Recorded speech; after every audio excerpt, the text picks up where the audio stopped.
Hi everybody, I'm Rhiannon from the Epsom Bakehouse and welcome. We're doing another Friday live today. I'm going to be talking today all about how to save time if you want to bake your own bread at home. And I don't know about you, it's turned pretty cold here this weekend. My kids are really excited. They've heard a hint of snow might be on the way. I hate to break it to them, it's probably going to be that really slushy kind of snow. But definitely turn cold, and it's a great time to maybe spend some time in the kitchen, keeping warm and baking some bread. But what if you don't have lots of time to bake bread? What if that's just not for you? If you've not got time, then I'm going to show you, if you're not got lots of time, how you can save some time by batch baking your bread. So, as I say, it's a bit of a cold weekend, and I will be teaching classes again this weekend. I'm teaching a panettone class, but also I wanted to let you know that this weekend I also have an offer on my online bread making course, which is Bread Baking 101. And again, if you don't have lots of time to learn to bake bread, you don't have lots of fancy kitchen equipment, but you want to get started baking bread, perhaps you've tried and the results weren't quite what you expected, then you can start baking bread with ease if you have a look at Bread Baking 101.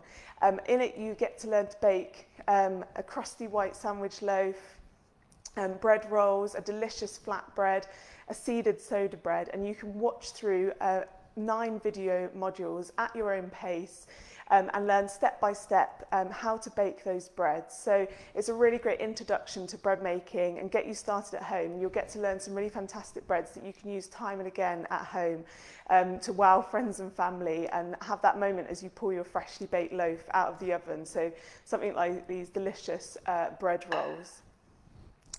So I'll pop a link. It's on sale. That's Bread Baking 101. I'll pop a link in the comments below this live once I've finished. It's on sale. It's usually usual price is $49.99, and that's down to $15.99 just this weekend up until Sunday. So if you'd like to find out more, then do go and check that out via the link. I'll pop it in the comments after this live. So I'm talking today about if you want to save time, you can batch bake your bread. And you can see here I've made a whole range of different bread rolls. I'm just making this batch here. I've just started letting out these bread rolls. And it's a really great way to get ahead if you batch bake. And what do I mean by batch baking? Well, I mean obviously making bread more than, say, one loaf at a time. And that's a fantastic way to save time, because obviously you can get ahead. You might be able to bake a week or 2 weeks worth of bread in one go. So it doesn't take any more of your time. You've still got to mix the dough for that. You've still got to let it rise for the same amount of time. You'll still be baking it for the same amount of time. So you can save some time by doing more in the same amount of time. And bread usually freezes, most bread freezes really well, so you can get ahead and have that bread stored. So just a couple of tips. So it's just a fantastic way to bake bread. I always do suggest it if people learn to bake bread with me, that they start batch baking, and especially once you've got the oven turned on. For example, I can make 2 to 3 trays of these types of bread rolls. So I might get a couple of dozen bread rolls done in one baking session, and then obviously I can freeze them and keep them for later on, and then you've got plenty of bread rolls. So a couple of tips for planning ahead. So do think, I was just mentioning the oven there, do have a little think about how much you can actually fit in your oven. If you want to make, say, sandwich loaves in tins, can you get, say, 4 on each shelf if you're making small ones? So that might be 8 loaves. If your oven is, if it keeps its heat really well, it shouldn't matter if you do put that number of loaves in. They should bake pretty evenly. But just think, you might have to, say, swap the shelves around. So I might swap this tray onto the lower shelf and swap the lower shelf onto the top shelf when I'm baking. So that's just one thing to think about, because once your dough is all proofed, it will all need to be baked in a relatively same amount of time. So how much can you actually fit in your oven? Do plan ahead, don't make too much and then not be able to fit it all in the oven and your dough be over-proving. Think also about the recipes you could make. So for example, I've made here quite a plain dough, just a plain white like bread dough, a bit of enrichment, but plain white bread dough. And just think, if you make a batch of that, could you add different flavours once you shape the dough? Say for example, I could make some of these seeded rolls. I could mix into the dough, say, dried fruit or chopped nuts, or things like chopped olives.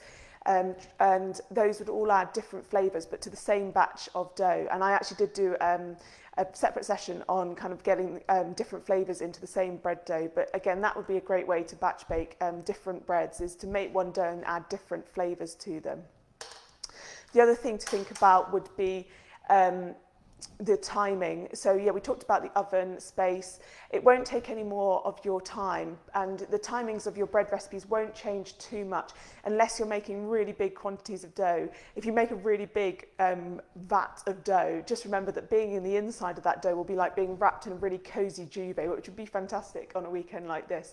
But it will get quite warm in the centre of a really, really big, and I'm talking like, say, a big box. I'm saying with my hands here, but if you make it in, say, a big box of dough, the middle of that will be quite warm, so your dough might rise a bit more quickly. Just bear that in mind. But otherwise, the timings won't change too much in your recipe. So bear that in mind and when you're batch baking, and plan ahead for that.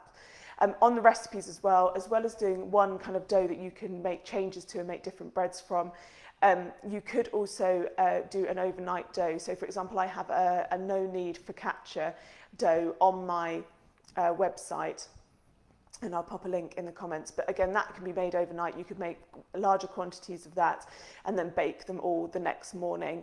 So it's just about kind of saving some time, planning ahead, and maybe making a recipe that you can adjust to what you would need.